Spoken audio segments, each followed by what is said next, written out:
열린교회 성도 여러분 안녕하세요. 6월 2일 매일 성경 묵상 함께 하겠습니다. 오늘 묵상할 말씀은 로마서 4장 1절에서 12절의 말씀입니다. 함께 읽겠습니다. 그런즉 육신으로 우리 조상인 아브라함이 무엇을 얻었다 하리요? 만일 아브라함이 행위로서 의롭다 하심을 받았으면 자랑할 것이 있으려니와 하나님 앞에서는 없느니라. 성경이 무엇을 말하느냐? 아브라함이 하나님을 믿음에 그것이 그에게 의로 여겨진 바 되었느니라. 일하는 자에게는 그 싹이 은혜로 여겨지지 아니하고 보수로 여겨지거니와 이를 아니할지라도 경건하지 아니한 자를 의롭다 하시는 이를 믿는 자에게는 그의 믿음을 의로 여기시나니 일할 것이 없이 하나님께 의로 여기심을 받는 사람의 복에 대하여 다윗이 말한 바 불법이 사함을 받고 죄가 가려짐을 받는 사람들은 복이 있고 주께서 그 죄를 인정하지 아니하실 사람은 복이 있도다 함과 같으니라.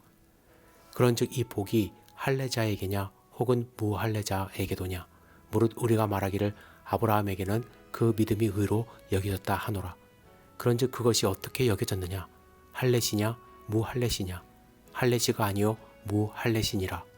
그가 할례의 표를 받은 것은 무할례시의 믿음으로 된 의를 인친 것이니 이는 무할례자로서 믿는 모든 자의 조상이 되어 그들도 의로 여기심을 얻게 하려 하심이라. 또한 할례자의 조상이 되었나니 곧 할례 받을 자에게뿐 아니라 우리 조상 아브라함이 무할례시에 가졌던 믿음의 자취를 따르는 자들에게도 그러하니라. 아멘.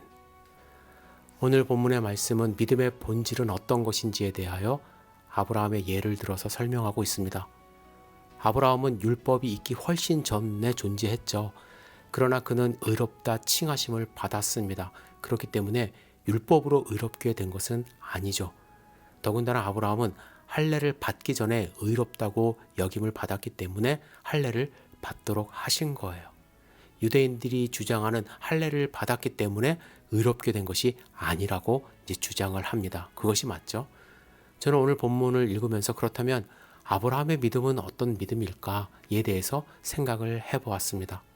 언뜻 생각해보면 아브라함은 맹목적인 믿음이 있었던 것 같아요.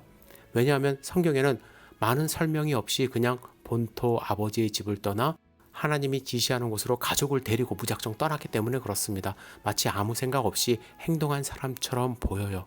또 언뜻 보면요, 그는 반쯤 믿는 사람처럼 보여요. 왜냐하면 행동을 보면 실수할 때가 많이 나타나거든요. 이집트에 내려갔을 때 아내의 사례가 너무 예뻐서 아내도 빼앗기고 자신도 죽을 것 같으니까 아내를 하지 말자, 여동생이라 하자, 이렇게 말을 합니다. 이런 일을 가나안에 돌아와서도 똑같은 일을 합니다. 2번이나 그렇게 했어요.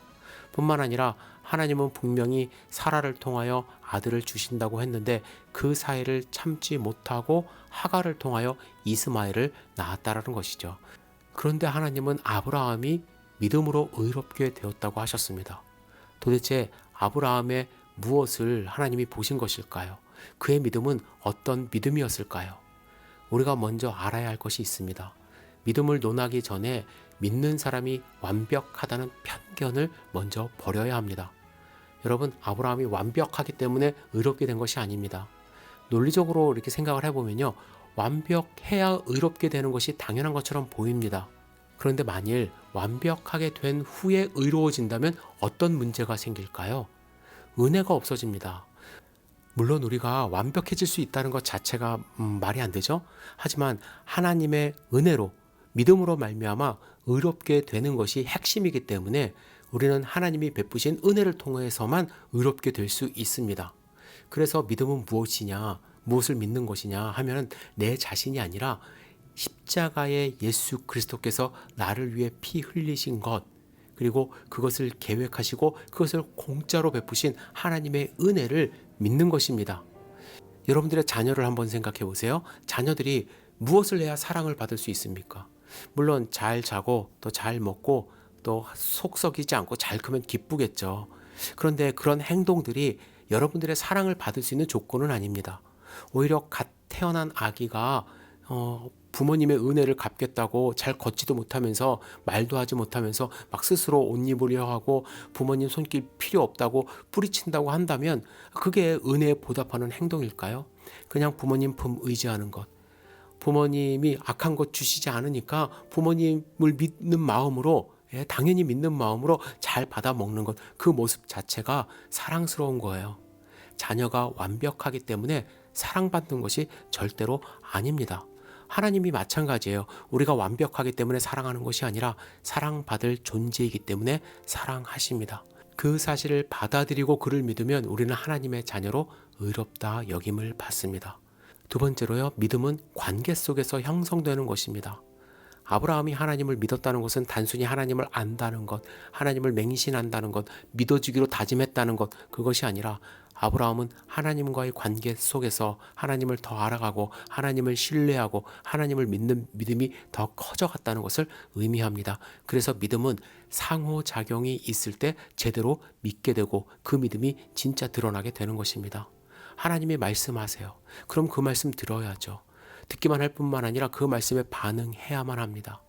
실천을 하던 반항을 하던, 만약에 반항을 했다 할지라도 하나님 말씀 다시 듣고 또 반응하고 또 말씀드리고. 여러분, 아브라함이 믿음의 조상이 된 이유는 하나님 말씀을 흘려듣지 않았기 때문이에요. 그 말씀을 듣고 반응했기 때문에 그렇습니다. 문제는 하나님의 말씀을 듣지 못할 뿐만 아니라 혹시 들었다 하더라도 반응하지도 않고 연쇄적으로 그 말씀에 순종하지도 않고, 그런다면 제대로 된 믿음 생활 할 수 없다라는 거예요. 우리는 늘 하나님 말씀과 상관없이 직감에 의존하는 삶을 살고 반쯤 믿게 되는 신앙생활을 하게 되는 것입니다. 여러분, 아브라함은 완벽한 삶 살지 않았다고 제가 말씀을 드렸어요. 하지만 그는 발전하는 삶을 살았습니다.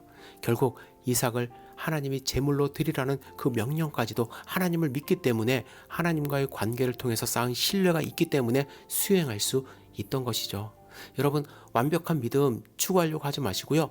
오늘 내가 할 수 있는 것, 하나님 말씀 듣고 실천할 수 있는 것 한두 가지부터 해보시기를 부탁을 드립니다. 그러면 우리 믿음 생활이 넓어지고 깊어집니다. 그래서 하나님이 기뻐하시는 삶 살 수 있다고 확신합니다. 여러분, 믿음이 있으세요? 그 믿음 주님 앞에 보이시기를 부탁드립니다. 기도하겠습니다. 전능하신 주님, 오늘 로마서 4장의 말씀 우리 마음 가운데 새길 수 있도록 인도하여 주시옵소서.